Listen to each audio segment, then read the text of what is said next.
എല്ലാവർക്കും പുതിയൊരു വീഡിയോയിലേക്ക് സ്വാഗതം. ഇന്നത്തെ നമ്മുടെ റെസിപ്പി കാസർഗോഡ് സ്പെഷ്യൽ ബീഫ് പള്ളിക്കറിൻ്റെ റെസിപ്പിയാണ്. ഈദ് ആവാനായില്ല. അപ്പോൾ ഈദിന് നമുക്ക് രാവിലെ ബ്രേക്ക്ഫാസ്റ്റിന് നല്ല ചൂടുള്ള നെയ്പത്തിലിൻ്റെ കൂടിയും അതുപോലെ പത്തിലാണ് ഉണ്ടാക്കുന്നതെങ്കിൽ പത്തിലിൻ്റെ കൂടിയും പിന്നെ ഈദിന് നിങ്ങൾ ഉച്ചക്ക് നെയ്ച്ചോറാണ് വെക്കുന്നതെങ്കിൽ അതിൻ്റെ കൂടിയും നല്ല രുചിയോടെ കഴിക്കാൻ പറ്റിയ നല്ലൊരു റെസിപ്പി കൂടിയാണ് ഈ ഒരു കാസർഗോഡ് പള്ളിക്കറി. ഒരിക്കൽ നിങ്ങൾ ഉണ്ടാക്കിയിട്ട് ഇത് കൂട്ടിക്കഴിഞ്ഞാൽ പിന്നെയും നമുക്ക് ഉണ്ടാക്കി കഴിക്കാൻ തോന്നും. അത്രയും നല്ല രുചിയാണ് ഇതിന്. പിന്നെ ഇതുണ്ടല്ലോ, അടുപ്പത്ത് ഉരുളിയിലും കൂടിയാണ് ഇത് ഉണ്ടാക്കുന്നത്. അപ്പോൾ അതിൻ്റേതായ രുചി കൂടെ ഉണ്ടാവും. കുക്കറിലൊന്നുമല്ല ഉണ്ടാക്കുന്നത്. പിന്നെ ഞാനിത് പത്തിലിൻ്റെ കൂടെയാണ് ഉണ്ടാക്കിയിട്ടുള്ളത്. പത്തിലിനും നെയ്പത്തിലിനും നെയ്ച്ചോറിനും ഒക്കെ അടിപൊളി രുചിയാണ്. അപ്പോൾ നമുക്ക് വേഗം തന്നെ നോക്കാം എങ്ങനെയാണ് ഇത് ഉണ്ടാക്കുന്നതെന്ന്. അതിനു മുമ്പായിട്ട് ആരെങ്കിലും സബ്സ്ക്രൈബ് ചെയ്യാതെ വീഡിയോ കാണുന്നുണ്ടെങ്കിൽ മറക്കാതെ ഒന്ന് സബ്സ്ക്രൈബ് ചെയ്ത് സപ്പോർട്ട് ചെയ്യണേ. പിന്നെ ലൈക്ക് ചെയ്യാനും ഷെയർ ചെയ്യാനും മറക്കരുത്. അപ്പോൾ ഇതെങ്ങനെയാണ് വേഗം തന്നെ റെഡിയാക്കുന്നതെന്ന് നോക്കാം.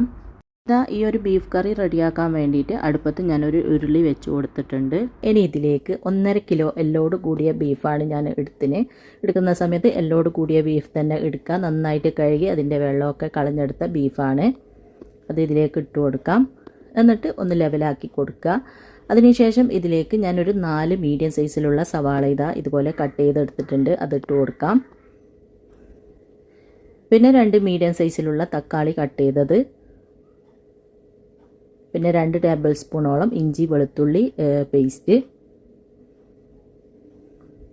ഒരു 5 പച്ചമുളക് മിക്സീൻ്റെ ജാറിലിട്ടിട്ടൊന്ന് ക്രഷാക്കി എടുത്തിട്ടുണ്ട്. അതും കൂടെ ഇട്ട് കൊടുക്കാം. എരിവൊക്കെ നിങ്ങളുടെ ഇഷ്ടത്തിനനുസരിച്ചിട്ട് ചേർത്ത് കൊടുക്കുക. അതുകൊണ്ട് പച്ചമുളകിൻ്റെ അളവൊക്കെ നിങ്ങൾക്ക് ഇഷ്ടമുള്ളത്ര എടുക്കാം. ബീഫൊക്കെ ആകുമ്പോൾ അത്യാവശ്യം നല്ല എരിവൊക്കെ വേണം. അപ്പോഴാണ് നല്ല ടേസ്റ്റ് ഉണ്ടാവുക. ഞങ്ങൾ അത്യാവശ്യം എരിവിലാണ് ബീഫെല്ലാം ഉണ്ടാക്കൽ. ഇനി ഇതിലേക്ക് 2 ടേബിൾ സ്പൂണോളം കാശ്മീരി മുളക് പൊടിയും 1.5 ടേബിൾ സ്പൂണോളം മല്ലിപ്പൊടിയും 1/4 ടീസ്പൂൺ മഞ്ഞൾപ്പൊടിയും 1 ടീസ്പൂൺ ഗരം മസാലയും കുറച്ച് കറിവേപ്പിലയും കുറച്ച് ചെറുതായിട്ട് കട്ട് ചെയ്തെടുത്ത മല്ലിയിലയും ആവശ്യത്തിനുള്ള ഉപ്പും അത്യാവശ്യം വലിയ ഒരു ചെറുനാരങ്ങ എടുത്തിട്ടുണ്ട്. അത് ഇതിലേക്ക് പിഴിഞ്ഞു കൊടുക്കാം. ചെറുതാണെങ്കിൽ 2 എണ്ണം എടുക്കുക. പിന്നെ ചെറുനാരങ്ങ കുരുവുള്ളതാണെങ്കിൽ അതിൻ്റെ കുരു കളഞ്ഞിട്ട് വേണം പിഴിഞ്ഞു കൊടുക്കാൻ. ഇത് കുരുവില്ലാത്ത ചെറുനാരങ്ങയാണ്. ഇനി ഇതിലേക്ക് ഒരു 4 ടേബിൾ സ്പൂണോളം വെളിച്ചെണ്ണയും കൂടെ ചേർത്തിട്ട് ഇതെല്ലാം കൂടി നന്നായിട്ടൊന്ന് കൈവച്ചിട്ട് മിക്സ് ആക്കി കൊടുക്കുക. വെളിച്ചെണ്ണ തന്നെ ചേർക്കുക കേട്ടോ. അപ്പോഴാണ് നല്ല ടേസ്റ്റ് ഉണ്ടാവുകയുള്ളൂ. നിങ്ങളിത് കുക്കറിലാണ് വെക്കുന്നതെങ്കിൽ ഇതുപോലെ എല്ലാം മിക്സ് ചെയ്തതിന് ശേഷം അടച്ച് വെച്ചിട്ട് ഒരു 1/4 വേവ് വേവിക്കുക കേട്ടോ. അതിനുശേഷം ബാക്കി കാര്യങ്ങളൊക്കെ ചേർത്തിട്ട് റെഡിയാക്കിയാൽ മതി. അങ്ങനെ എല്ലാം കൂടി നന്നായിട്ടൊന്ന് മിക്സ് ചെയ്ത് കൊടുത്തിട്ടുണ്ട്. ഇനി ഇതിലേക്ക് ഒരു 1/4 കപ്പ് വെള്ളം ഒഴിച്ച് കൊടുക്കാം.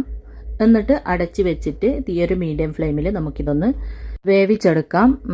ആദ്യം തീയൊരു മീഡിയം ഫ്ലെയിമിൽ വെക്കുക. പിന്നെ 1 മണിക്കൂറെല്ലാം കഴിയുമ്പോൾ നമുക്ക് തീ കുറച്ച് വെക്കാം. അടുപ്പത്ത് വെക്കുന്നത് കൊണ്ട് തന്നെ 2-2.5-3 മണിക്കൂറൊക്കെ ആവും ഇത് വെന്ത് കിട്ടാൻ. ഓരോ ബീഫിലും വേവിൽ വ്യത്യാസം ഉണ്ടാവുമല്ലോ. അപ്പോൾ ബീഫിൻ്റെ വേവിനനുസരിച്ചിട്ടാണ് ഇത് വെന്ത് കിട്ടുക.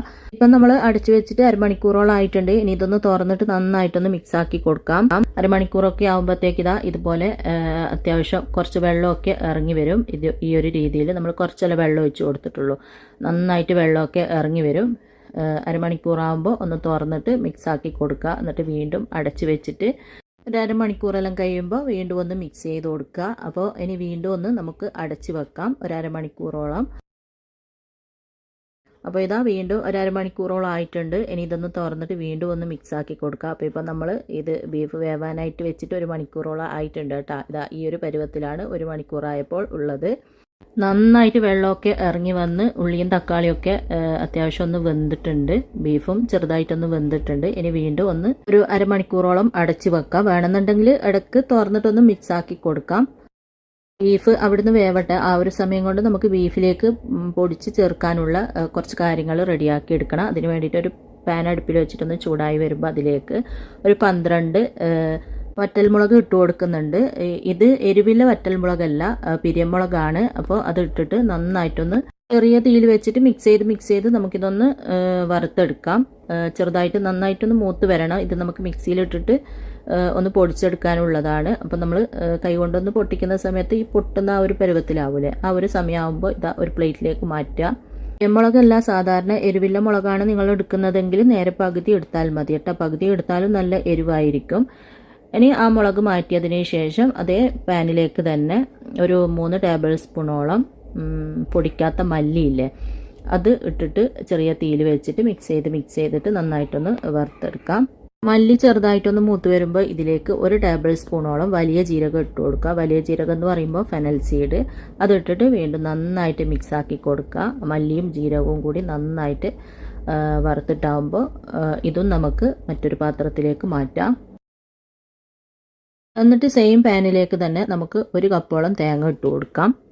ഇത് ഇതിലേക്ക് വറുത്ത് ചേർക്കാനുള്ളതാണ്. എന്നിട്ട് തീ ഒരു മീഡിയം ഫ്ലെയിമിൽ വെച്ചിട്ട് മിക്സ് ചെയ്ത് നമുക്കൊരു ഗോൾഡൻ ബ്രൗൺ കളറാക്കി എടുക്കാം. തീ കൂട്ടി വെച്ചിട്ട് ഒരിക്കലും വറുക്കരുത് കേട്ടോ.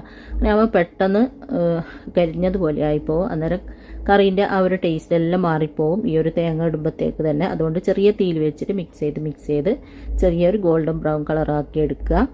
അപ്പോൾ ഇതാ മിക്സ് ചെയ്ത് ഇതുപോലെ ഒരു ഗോൾഡൻ ബ്രൗൺ കളറായി വന്നിട്ടുണ്ട്. ഇനി നമുക്ക് പാനിൽ നിന്ന് മറ്റൊരു പാത്രത്തിലേക്ക് മാറ്റുക, അല്ലെങ്കിൽ വീണ്ടും ആ പാനിൻ്റെ ചൂട് കൊണ്ട് നല്ലോണം ആയിപ്പോവും, കളർ മാറിപ്പോവും.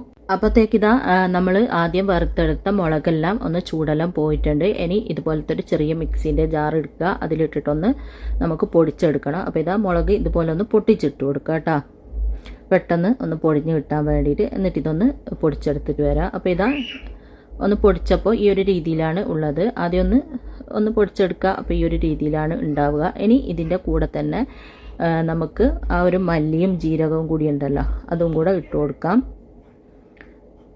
എന്നിട്ട് ഇതെല്ലാം കൂടി നന്നായിട്ടൊന്ന് പൊടിച്ചെടുത്തിട്ട് വരാം. അപ്പോൾ ഇതാ ഇതുപോലെ നന്നായിട്ടൊന്ന് പൊടിച്ചെടുത്തിട്ടുണ്ട്. ഈ ഒരു രീതിയിൽ പൊടിച്ചെടുക്കുക. ഇനി ഇതൊന്ന് മാറ്റി വെക്കാം. എന്നിട്ട് നമ്മുടെ ബീഫ് ഒന്ന് തുറന്നിട്ട് നന്നായിട്ടൊന്ന് മിക്സാക്കി കൊടുക്കാം. കണ്ടാ നല്ല അടിപൊളിയായിട്ട് വന്നിട്ടുണ്ട്. ഇപ്പോൾ ഒരു അരമണിക്കൂറും കൂടെ ആയിട്ടുണ്ട്. ഇപ്പോൾ 1.5 മണിക്കൂറായി കേട്ടോ നമ്മൾ ബീഫ് വേവാനായിട്ട് വെച്ചിട്ട്. ഇപ്പോൾ ഒരു 3/4 വേവായിട്ടുണ്ട് കേട്ടോ. ഇനി ഇതിലേക്ക് നന്നായിട്ട് മിക്സ് ചെയ്തതിന് ശേഷം നമുക്ക് ഉപ്പെല്ലാം ഒന്ന് നോക്കുക. എന്നിട്ട് ആവശ്യമുണ്ടെങ്കിൽ ഉപ്പ് ചേർത്ത് കൊടുക്കുക. ഉപ്പിൻ്റെ കുറവുണ്ട്, അപ്പോൾ ഞാൻ കുറച്ചും കൂടെ ഉപ്പ് ചേർത്ത് കൊടുക്കുന്നുണ്ട്. ഉപ്പ് ചേർത്തതിന് ശേഷം ഇതിലേക്ക് നമ്മൾ പൊടിച്ചെടുത്ത ആ ഒരു മല്ലിയും മുളകും ജീരകവും ഒക്കെ ഇല്ലേ, അത് മുഴുവനായിട്ട് ഇതിലേക്ക് ചേർത്ത് കൊടുക്കുക. എന്നിട്ട് വീണ്ടും നന്നായിട്ടൊന്ന് മിക്സാക്കി കൊടുക്കുക. വറുത്തിട്ട് നമ്മൾ പൊടിച്ചിട്ട് ഈ ഒരു മസാല ചേർക്കുമ്പം തന്നെ ഇതിൻ്റെ ഫ്ലേവർ തന്നെ ഒന്ന് മാറും. അത്രയും നല്ല ടേസ്റ്റാണ്.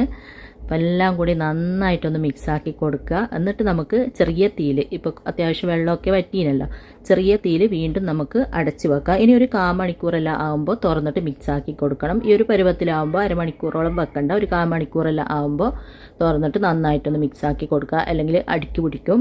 അപ്പോൾ ഇതാ ഒരു 1/4 മണിക്കൂറാകുമ്പോൾ ഞാൻ തുറന്നിട്ടൊന്ന് മിക്സാക്കി കൊടുക്കുന്നുണ്ട്. ഇനി ചെറിയ തീയിൽ വെച്ചിട്ട് വേണം കേട്ടോ വേവിച്ചെടുക്കാൻ. 3/4 വേവെല്ലാം ആയിക്കഴിഞ്ഞാൽ പിന്നെ ചെറിയ തീയിൽ വെച്ചിട്ട് വേവിച്ചെടുക്കുക. നന്നായിട്ട് മിക്സാക്കി കൊടുത്തതിന് ശേഷം വീണ്ടും ഞാൻ അടച്ചു വെക്കുന്നുണ്ട്. വീണ്ടും ഒരു 1/4 മണിക്കൂറാകുമ്പോൾ വീണ്ടും ഒന്ന് തുറന്നിട്ട് മിക്സാക്കി കൊടുക്കുക. അപ്പോഴത്തേക്ക് ഇതാ ബീഫിലെ വെള്ളമൊക്കെ അത്യാവശ്യം നല്ലതുപോലെ തന്നെ വറ്റി വരണ്ട്. ബീഫൊക്കെ അത്യാവശ്യം നല്ലോണം വെന്ത് വന്നിട്ടുണ്ട്. നമ്മളിപ്പോൾ ഇത് വേവാനായിട്ട് വെച്ചിട്ട് 2 മണിക്കൂറോളം ആയിട്ടുണ്ട് കേട്ടോ.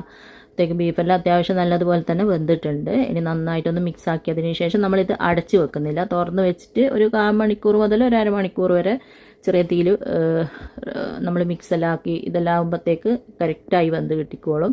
ഇനി ഇതിലേക്ക് 1 ടീസ്പൂണോളം കുരുമുളകിൻ്റെ പൊടി ഇട്ട് കൊടുക്കുക. കുരുമുളകിൻ്റെ പൊടി നിങ്ങളുടെ എരിവിനനുസരിച്ചിട്ട് വേണം ചേർത്ത് കൊടുക്കാൻ.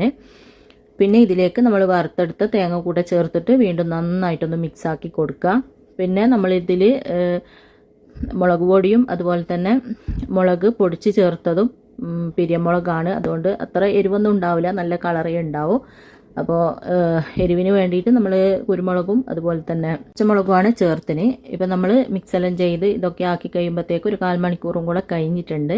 അപ്പോൾ പാകത്തിന് വെന്ത് കറക്റ്റ് വെള്ളമൊക്കെ വറ്റി ഡ്രൈ ആയിട്ടുണ്ട്. ഇനി ഇതിലേക്ക് കുറച്ച് കറിവേപ്പിലയും മല്ലിയില കട്ട് ചെയ്തതും കൂടെ ഇട്ട് കൊടുക്കുക. പിന്നെ ഒരു ടേബിൾ സ്പൂണോളം പച്ച വെളിച്ചെണ്ണ ഇതിൻ്റെ മുകളിലായിട്ട് ഒഴിച്ചിട്ട് എല്ലാം കൂടി വീണ്ടും നന്നായിട്ടൊന്ന് മിക്സ് ആക്കി കൊടുക്കുക. ആ ഒരു ലാസ്റ്റ് ആകുമ്പോൾ പച്ച വെളിച്ചെണ്ണ ഒഴിക്കുമ്പോൾ ഒരു പ്രത്യേക ടേസ്റ്റ് തന്നെയാണ്. അപ്പോൾ അത് നിങ്ങൾ ഒഴിവാക്കാണ്ട് ചേർത്ത് കൊടുക്കുക. ഇതാ രുചികരമായ നല്ലൊരു ബീഫ് പള്ളിക്കറി ഇവിടെ റെഡി ആയിട്ടുണ്ട്. ഇനി ഒരു 10 മിനിറ്റ് അടച്ചു വെച്ചതിന് ശേഷം നമുക്ക് സെർവ് ചെയ്ത് ചൂടോടെ തന്നെ നമുക്ക് ഇഷ്ടമുള്ളതിൻ്റെ കൂടെ കൂട്ടി കഴിക്കാം. പെരുന്നാളിന് രാവിലെ ബ്രേക്ക്ഫാസ്റ്റിൻ്റെ കൂടെയെല്ലാം ഉണ്ടാക്കി കഴിക്കാൻ പറ്റിയ നല്ലൊരു അടിപൊളി കാസർഗോഡ് സ്പെഷ്യൽ ബീഫ് പള്ളിക്കറിയാണ്. അപ്പോൾ നിങ്ങളെല്ലാവരും ഉണ്ടാക്കി നോക്കുക. ഞാൻ ഇതിൻ്റെ കൂടെ കഴിക്കാൻ വേണ്ടിയിട്ട് പത്തിലാണ് ഉണ്ടാക്കിയത്. പത്തിലിൻ്റെ കൂടിയും നെയ്പ്പത്തിലിൻ്റെ കൂടിയും അതുപോലെ നെയ്ച്ചോറിൻ്റെ കൂടിയൊക്കെ അടിപൊളി ടേസ്റ്റാണ്. ഇത് ഉണ്ടാക്കി കഴിക്കാത്തവരുണ്ടെങ്കിൽ തീർച്ചയായിട്ടും ഒരിക്കലെങ്കിലും ഉണ്ടാക്കി കഴിച്ച് നോക്കുക. പ്രത്യേക ഒരു രുചിയുള്ള നല്ലൊരു ബീഫ് പള്ളിക്കറീൻ്റെ റെസിപ്പിയാണ്. അപ്പോൾ എല്ലാവരും ഉണ്ടാക്കി നോക്കുക. ഇൻഷാ അല്ലാഹ് അടുത്ത പുതിയ നല്ല റെസിപ്പിയുമായിട്ട് നമുക്ക് വീണ്ടും കാണാം.